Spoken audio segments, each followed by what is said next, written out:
Welcome to this week's Making Our Way podcast. I'm all alone today. Dee is at work with our dog Pip. Our other dog Brigus is at the vet for some eye surgery, which I've just learned went quite well. So I'm home alone, which has not happened for a very long time. And since you've joined me, I'd like to share with you some thoughts. Actually, 3 thoughts. Actually, 3 rules I've written down for making my way in these perilous times.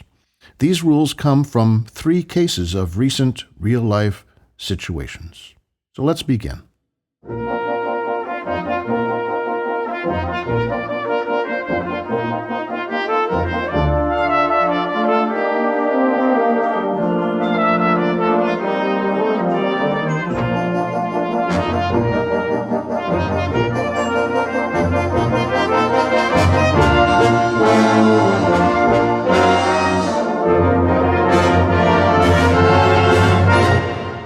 Case number 1, the doctor. I once had a doctor who used to enter the exam room pushing a laptop cart. Technology had invaded his practice. He'd offer a quick handshake and hello, and then sit down and focus on that laptop, reviewing my chart as if reading from a teleprompter.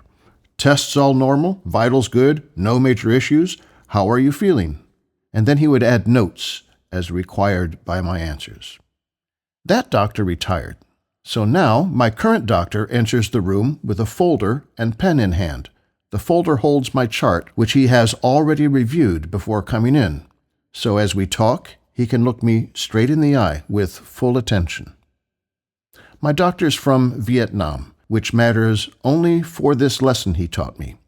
If you know Vietnamese culture, you know that when someone hands you something, you accept it not with one hand, but always with 2. That is important, especially when accepting something from an elder. It is a sign of respect. Now, I've never been to Vietnam, but this is something my doctor taught me, and the respect this simple gesture entails permeates his approach to the doctor-patient relationship. Now, I assume both doctors are completely qualified to guide my health, but I prefer my new doctor.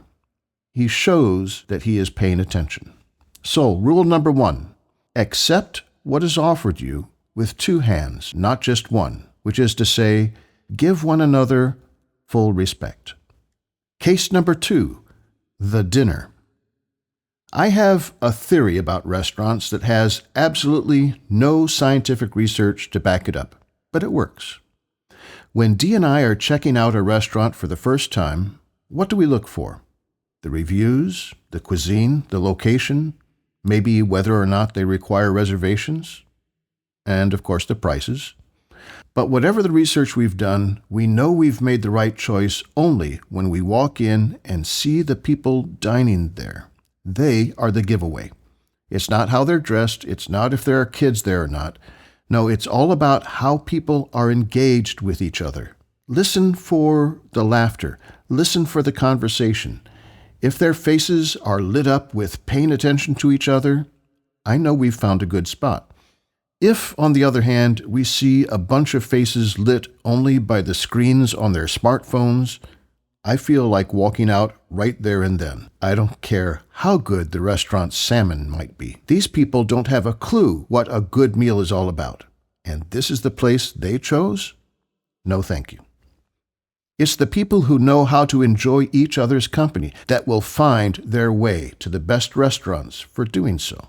Not the most expensive or most exclusive, just those with good food, good service, and good ambiance.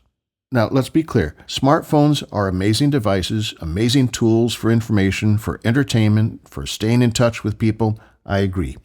The problem is they are so engaging that we carelessly let them steal our attention away from each other. I know that this has happened to you. You're talking with someone when their phone rings or buzzes or vibrates, and then they say those thoughtless, deflating words, "Just a minute, I have to take this."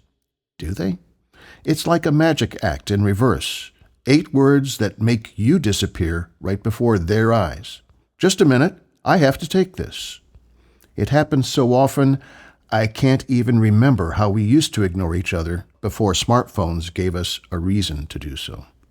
So, rule number 2, Put your phone away, which is to say, when you are dining with someone, give each other full attention. Which brings us to case number 3, the hearth.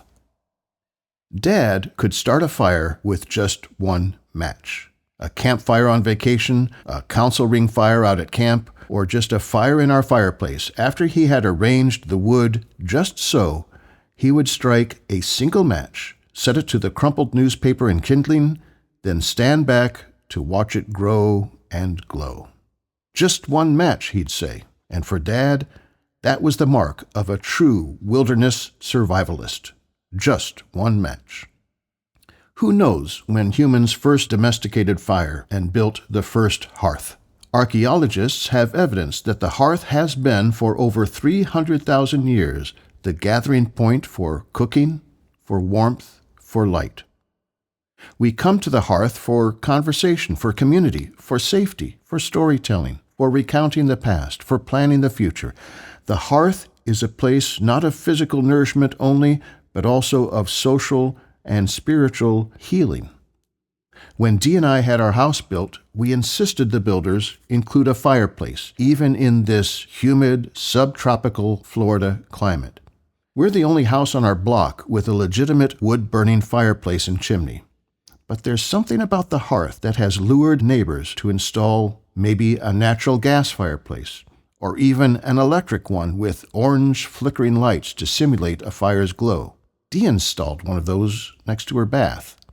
Most of the year, our fireplace lies dormant. It's just too hot. But mid-November to mid-March offers plenty of nights chilly enough to try out my just one match skills. And when winter can't make up its mind, I'll kick on the air conditioner and say, a bit chilly tonight. How about a fire? It is the fire of the hearth that calls us together.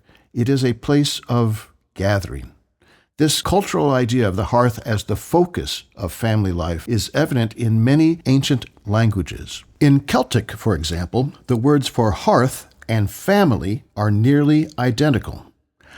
I don't speak Celtic, so I'm going to mispronounce it this way.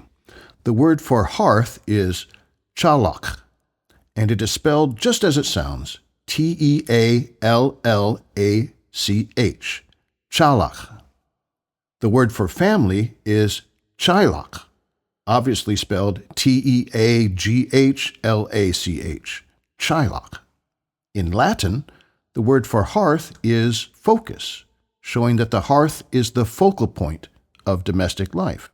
The Greeks have just one word for both hearth and focus.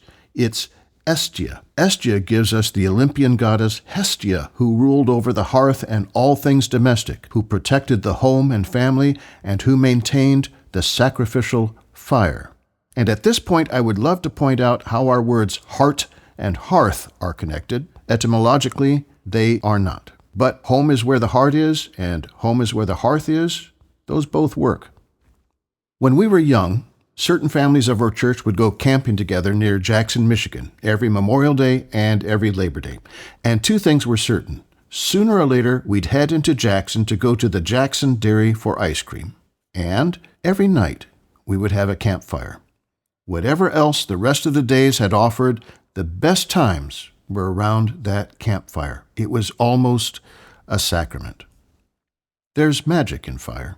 Whether a campfire or a fireplace or a candle lit for dinner. Fire refines, it purifies, it forges relationships strength to strength, and it melts anxieties away. So, rule number 3, keep the home fire burning, which is to say, create a space of coming together, of safety, of focus, of warmth, and of sharing for all those who are in your care.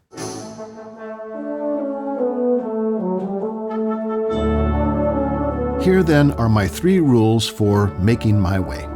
1. Accept what is given you with 2 hands, not just 1. 2. Put your phones away. 3.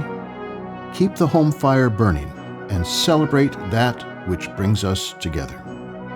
Focus on one another. Show respect to one another. Allow no distractions. I do not expect others to abide by my thoughts. Also, the way I respond to others and treat others is entirely up to me, not to them. Keeping to that, making my way becomes so much easier. Thank you for listening, and thank you for your company today. Until next time.